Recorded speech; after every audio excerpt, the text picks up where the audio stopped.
In today's show, did the Trailblazers have one of the worst off seasons of any team in the league? Of course not.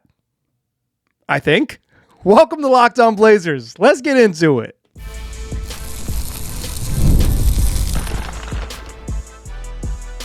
You are Locked On Trailblazers, your daily Portland Trailblazers podcast, part of the Locked On Podcast Network. Your team every day. What up, world? It's your past first point guard and Trailblazers reporter Mike Richmond. You are listening to another episode of Locked On Blazers, part of the Locked On Podcast Network, available wherever you get podcasts and also on YouTube. Thanks for making this show your first listen, coming at you each and every weekday, Monday through Friday. So make it a part of your daily routine. Make it your first listen. Tell your friends to do the same. It's Locked On Blazers, your team every day. In today's show, we're going to talk a little bit about a preseason survey published on ESPN. In that survey, they talked it is a way of getting a sort of the general perception, the broad perception of where the league is at. Who's going to win MVP? Who's going to win Rookie of the Year? Who's going to win the championship? Who had a good offseason? Who had a bad offseason? What was the best move? What was the worst move? And the Trailblazers end up in some categories you don't want to end up in. We're going to get into that, where the Blazers get votes for the worst offseason and worst move, singular move of the summer. Oh, my goodness. A quick caveat before we get into that. We'll get into all of that. The Blazers show up in these spaces. We will unpack it at length in today's program. Why it's probably not right, but sort of the general perception of why there is some truth to it. Quite frankly, I believe there is some truth to it. So Tim Bontemps, your boy Timmy Goodtimes, longtime NBA reporter, works at ESPN and has for quite some time now, maybe even 10 years, 8 years. Timmy Goodtimes, Tim Bontemps, surveyed 20 coaches, scouts, and executives for their thoughts on sort of the state of the league heading into the season. You will note that I don't really share. I'm not going to share rankings on this show. The ESPN did like a future rankings where the Blazers are pretty low on the list. I'm not just sharing this stuff for like rage, right? This isn't like rage clicks or like, here's how wrong the 4-letter network is, right? Like, whatever. Some parts of ESPN are bad. Some parts are good. It is not all created equal, but there's certainly still some people doing some good work there. But like this is a little bit different because I don't see this as rankings with the specifically designed to sort of draw outrage or draw like opinions or to generate engagement, right?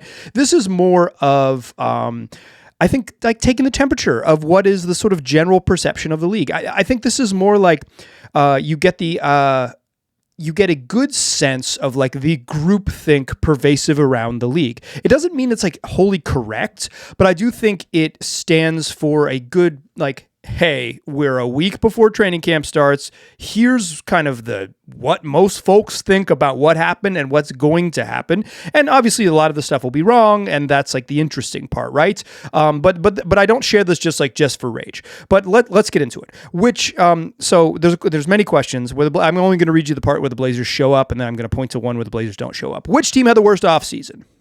The answer is the New Orleans Pelicans. That's just, I think, undeniably true. And they received 9 of the 20 votes. Only 2 other teams, Phoenix and Sacramento, received multiple votes. And then a bunch of teams, Chicago, the Lakers, Memphis, Philadelphia, and Portland, all received 1 vote. So the Blazers, they show up on the list. They got in there. Did the Blazers have the worst season, the worst off season of any team in the league? I don't think so, right? I don't think so. But I will say this right here on this very podcast: when the Blazers, when Damian Lillard first got waived by the Milwaukee Bucks, I said right here I did a whole episode about it, or at least 20 minutes of an episode about it. Like, no, the Blazers should not reunite with Dame. It is not the time to do it. They've made all these strides to kind of like head in another direction. There's no, like, don't like go for this reunion right now. Obviously they immediately sign him to a 3-year deal and welcome, the most important Trailblazer of the 21st century back into the fold. And it's like, there's plenty of reasons as a fan to be like legitimately very happy that Dame is back, right? Like I'm not poo-pooing that, but for basketball cold basketball reasons, I was against it. Then it's reported prior to the draft that the Blazers have agreed to trade for Jrue Holiday. And I said right here on this program, go check the tapes. I called the move baffling. I said I was baffled by it. I was so confused by why that was the choice they would make. So let me be clear.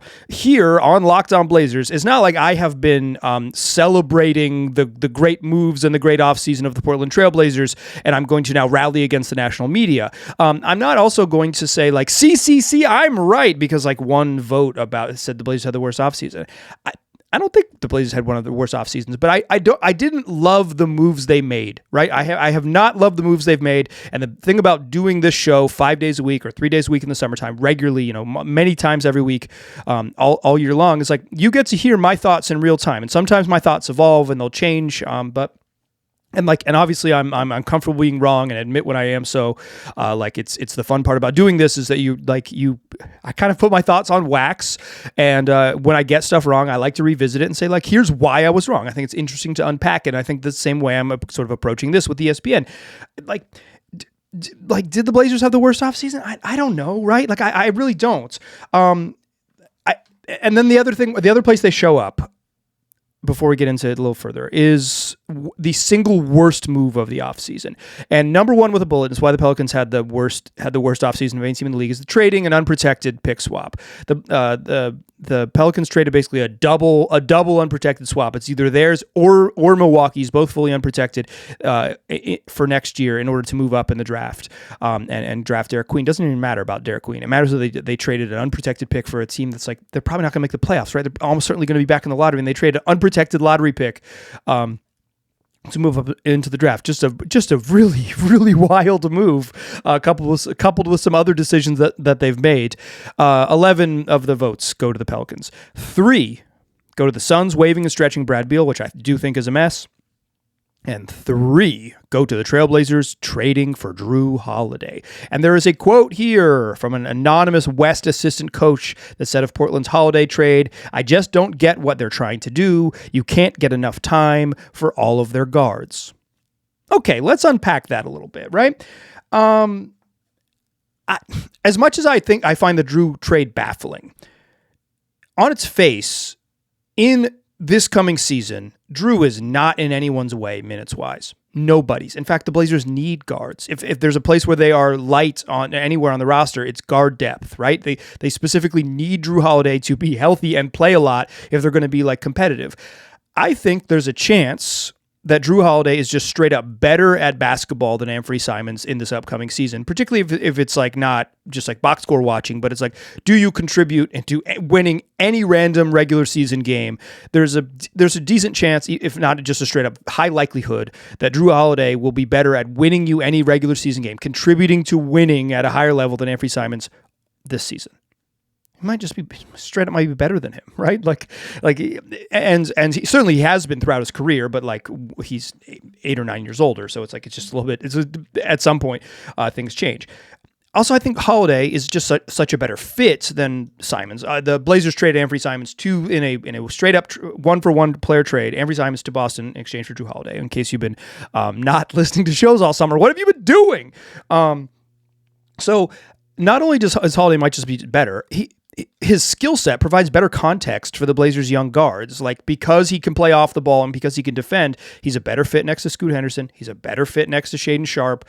He probably even allows you to play, even though I don't think they'll do this very often, but 3 guard lineups where he guards up and can guard some small forwards and he can get away with it. I don't think they'll do that unless they have injuries, but he allows you to do that in a way that Anfernee Simons just straight up, you can't really get away with that. That was not a viable lineup because of his defensive struggles, along with Shaedon's and Scoot's, and you can't just having too many negative smaller defenders out there. It's negative and smaller defenders, I should say. But Jrue Holiday creates more positive context. And if you're taking the worst offseason and including Dame in that group and not just thinking about it from a Jrue context, Dame's not going to play this year. He's not in the way. He's not in the way. He's not going to crowd anyone's minutes. There are 96 guard minutes to be split between 3 guys. You can play Matisse Thybulle there a little bit too if you have some injuries. Jrue is not, in the 25-26 season, Jrue Holiday is necessary and useful much more than he is in the way or a problem for the Blazers. In fact, like if there is a place where it creates like a problem for this season, it's crunch time decision making. It's like who plays when the game is on the line. And I think there might be some awkward stuff where it's like Drew Holiday always gets to play in the final 4 minutes and one of the young guards doesn't. And I think that could lead to some, maybe like one podcaster talking about it a lot. Right. But I don't think in the sort of macro zoomed out look at the Blazers season that Holiday is an issue, and Dame certainly is not going to be a playing time issue this season. The what we're talking about here is not this season. Why there is some merit to the idea that the Blazers did not have a good summer is everything that happens after this season. It's a much further horizon than I think is maybe the way this is framed. It's maybe not the way it was answered by executives, coaches, and scouts, but I think they probably answered it in a much longer view. But like the way it's framed here suggests that we're talking about this upcoming season only, and I'll push back a lot against that. But if you zoom to a wider view, to multiple season view, I do think it gets a little dicey. Let's talk about that diciness and why there is some truth to this offseason having a deeper impact beyond this upcoming year in the second segment. Join me there, won't you?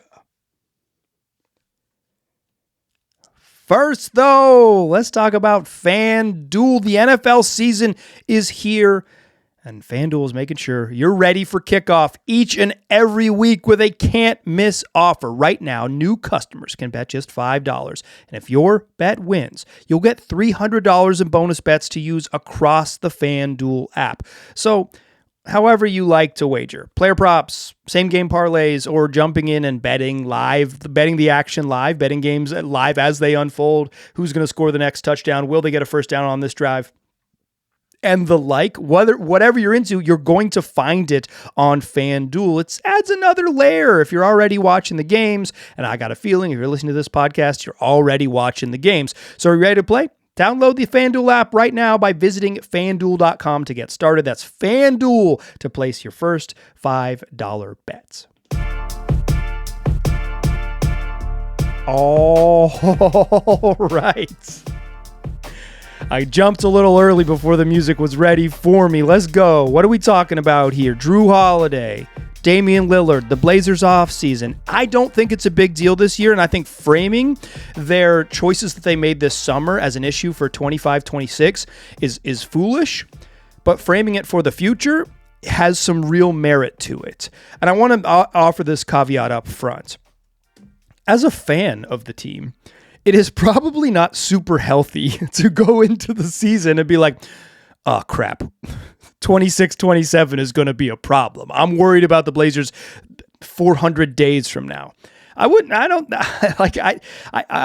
caution against that, right? In terms of just like your personal enjoyment. But it is like a reasonable way to view their decisions, right? Because they're like these decisions do happen with a longer tail. And also like it's the freaking job of the front office to worry about that 26-27. Like that's actually the job. While it might not be like the best for you and your sort of mental health and your fandom to think that way. It is like very specifically the job of the Blazers front office to plan for the future and make decisions that don't impact the future. And if you are going to be critical of the Blazers moves this summer and you do think it is the worst move, the worst offseason in the league, what was it? Which team had the worst offseason?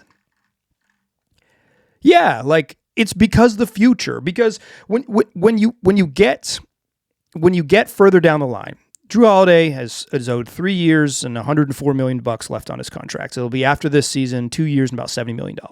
Damian Lillard will be back next season, and whether Dame is like I firmly believe Dame will start the moment he gets back. But let's say Dame is like just a player on the team without like defining a role because we're a long way out.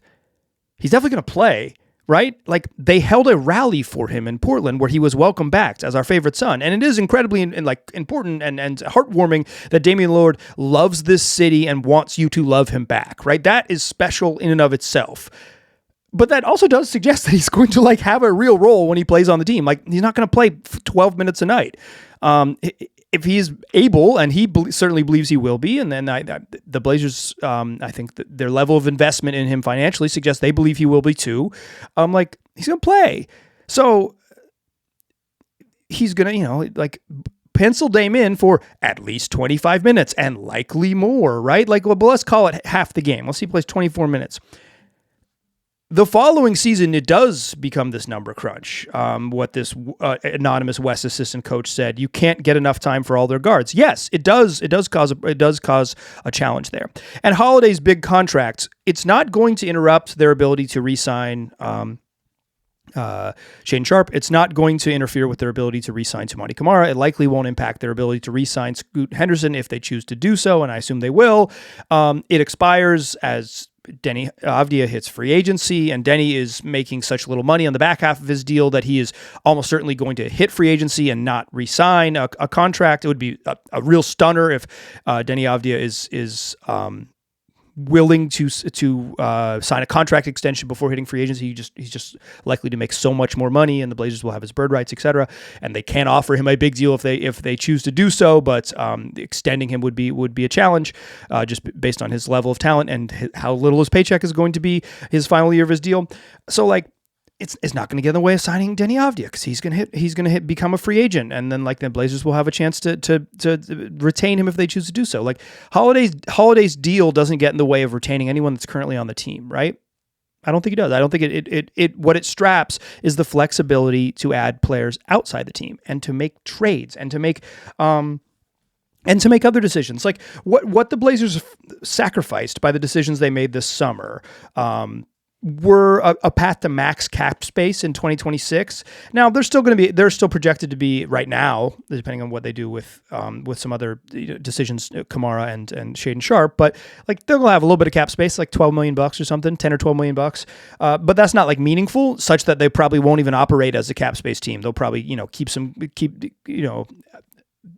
make the order of operations such that they don't operate with cap space, and having max cap space in Portland, Oregon, is there real value? They're not going to sign a top tier free agent, right? It hasn't happened in the history of the franchise, and it's not going to. But cap space can be used in other ways. It can be used to facilitate major trades. You can trade for a player who's on a really big contract if you have cap space to facilitate. You can be a third part, like the third wheel in some other trades to maybe get some juicy draft picks if teams, particularly really expensive teams in the apron era, need to unload stuff. Like there's a path where having more cap space this following summer, the summer of 2026, would have been appealing. I don't think that's a very big deal, but they chose not to do that. They limited some of their flexibility in the summertime and just their flexibility of acquiring more talent.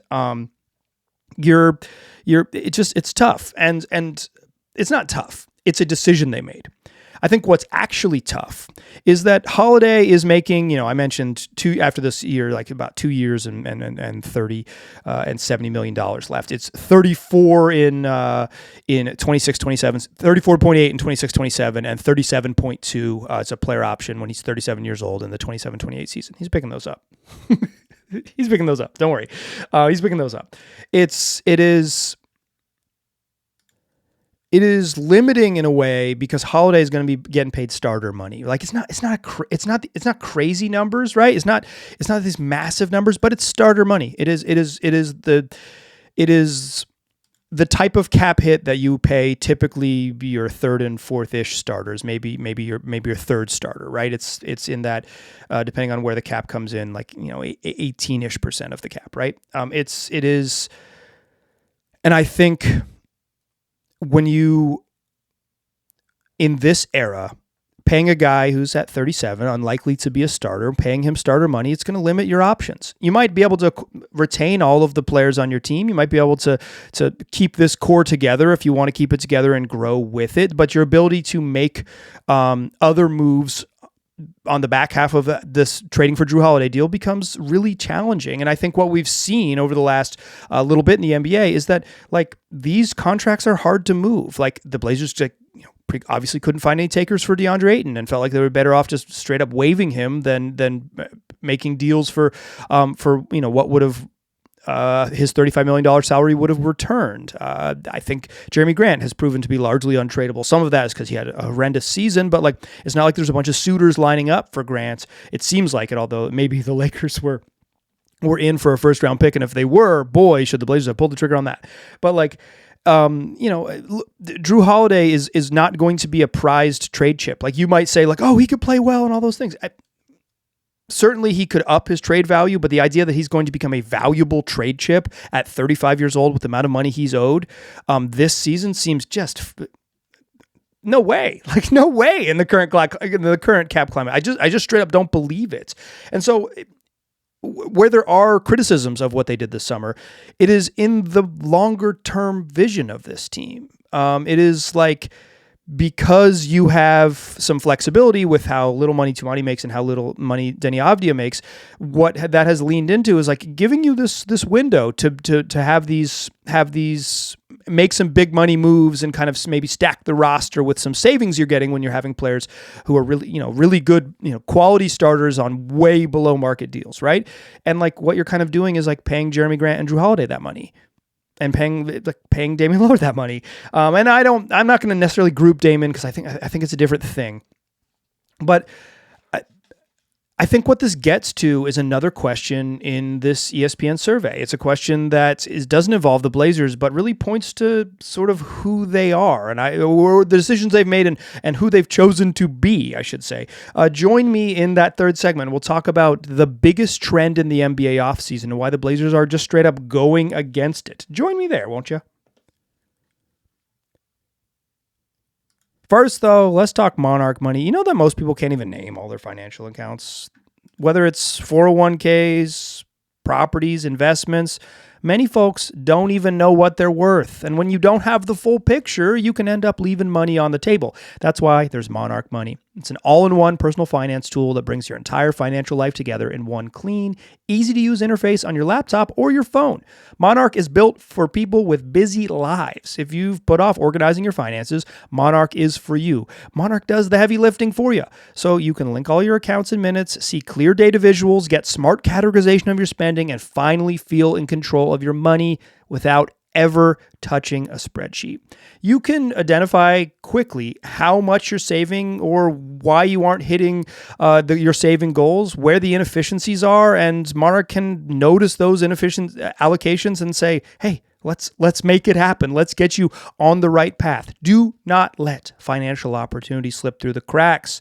Use code LOCKEDONNBA at monarchmoney.com in your browser for half off your first year. That's 50% off your first year at monarchmoney.com with the code LOCKEDONNBA. All right. Still past first point guard. Still Mike Richmond. Still listen to Locked On Blazers.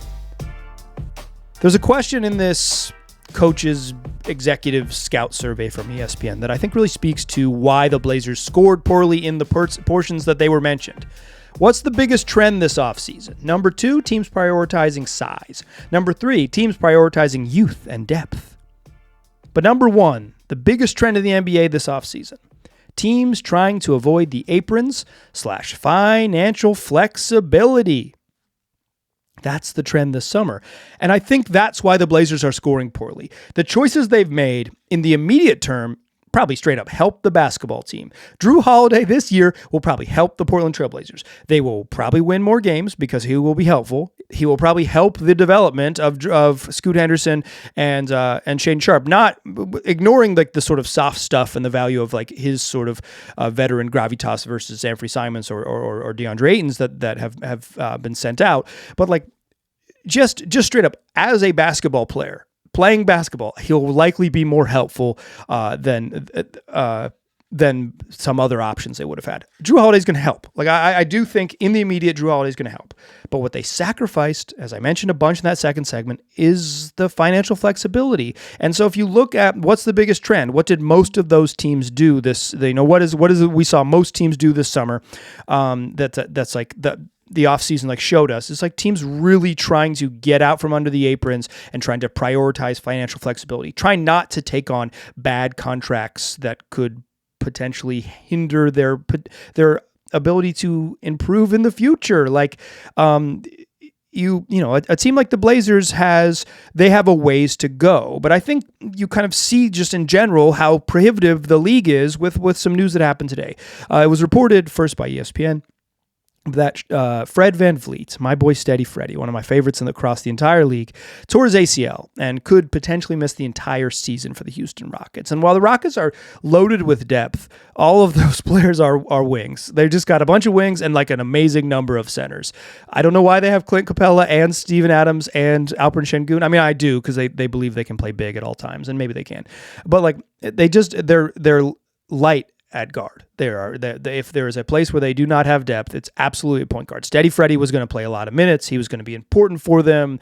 They just don't have someone that duplicates what he does. Maybe Reed Shepherd steps up and maybe Amen Thompson plays some point guard and it's like really incredible and it turns out to be this, whatever, silver lining or whatever. But they needed Fred, and I'm also just I'm a fan, right? But the Rockets have basically no path to replace Fred VanVleet because of the way the league works. The Rockets are about 1.25 million away from the first apron, and they're hard capped at the first apron. For no reason can they go above that number. So they can't spend up to more than $1.25 million on anything, which means they don't have room to sign a player. Basically, they can't add a replacement to the roster to even just say, hey, let's get a minimum guy to play some valuable minutes.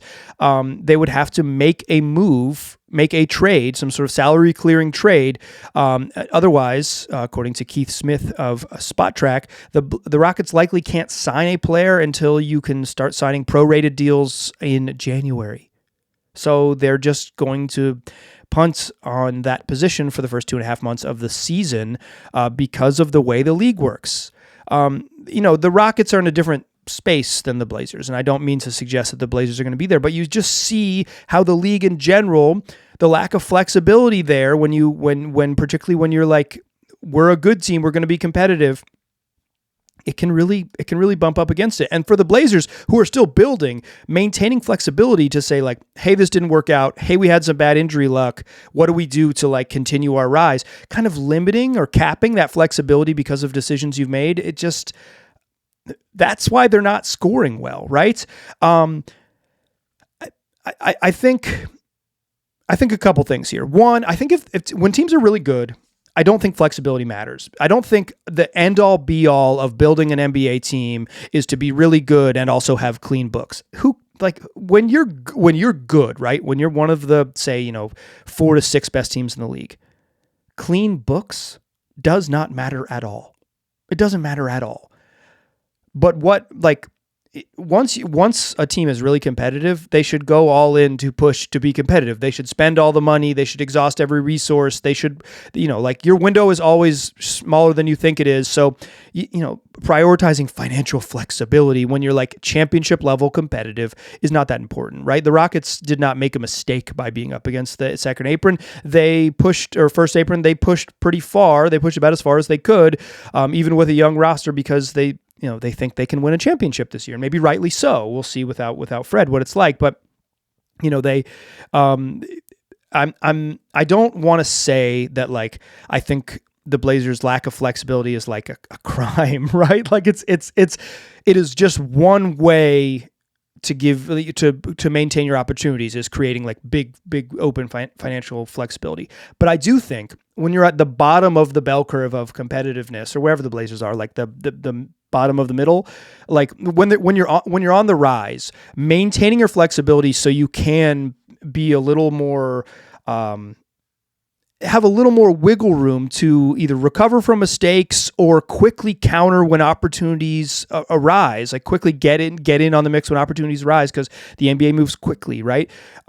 That is important. I think financial flexibility is more important for teams that are still building than it is for teams that have built to something that's effective. And if the Blazers get really good between now and the 27-28 season, then like maybe the Jrue Holiday thing won't matter at all. But like the way I view this team is like that they're still on the rise. And if they're still on the rise, limiting your future flexibility. I do think the back half of that Jrue Holiday deal is going to be really tough for them. But that last year, the Jrue Holiday deal seems like it's going to be a challenge for them, because that's like when you kind of expect them to be actually good, and you need 37-year-old Jrue Holiday to be like actually good to make it like all sort of pencil, right? So, here's where I land with this. I think if you frame this as, did the Blazers get better this summer? How could they be the worst offseason? I think I agree with that, right? Because I do think they probably improved in some ways. I'm a little dicey on their front line, their center rotation, but yeah, like I think they improved in a lot of ways, and I think there's a lot of reason to think that they're going to be better this year. I expect them to win more games than they did a season ago. I think that is a very reasonable guess. But like, if you frame it as that, I think you could say, like, I can't believe executive scouts and coaches around the league would say the Blazers had the worst offseason. But if you look at sort of what the Blazers' choices this summer have kind of allowed them to do in future, it does get a little cloudy, right? In the future does get a little cloudy, right? Because it's like, I remember when they signed Jeremy Grant and Mike said, like, yeah, it's like maybe not the crazy money, but it's just a lot of Jeremy Grant. It's the years on the contract are tough. Well, look at the back half of Jeremy Grant's contract. I feel the same way about that now. And I'm not trying to do an I told you so or anything like that. What I'm saying is I have kind of felt that the Blazers have hit the gas a little early this year, and hitting the gas this year is likely to help them. It's likely to help them. Right? In the near term, certainly effective, and creating good context for young players is useful. It's the medium and long term that I worry about, and I think it's the medium and long term is why they're getting criticized here by the sort of temperature takers across the league, the executives, scouts, coaches across the league who are kind of giving their in the moment prognostications. But I will say, you get 82 games plus maybe some more of them almost certainly improving in the immediate term. And we can worry about the long-term stuff in the future. The good thing about Locked On Blazers is we get to worry about the exact moment that things happen, the future. We get to look back at the past. We're doing it every single day. 5 days a week, wherever you get podcasts, also on YouTube. Come back for tomorrow's show. Season preview, Donovan Clingan. You're not going to want to miss it. Tell your friends about the program. I appreciate you listening. I'll talk to you soon.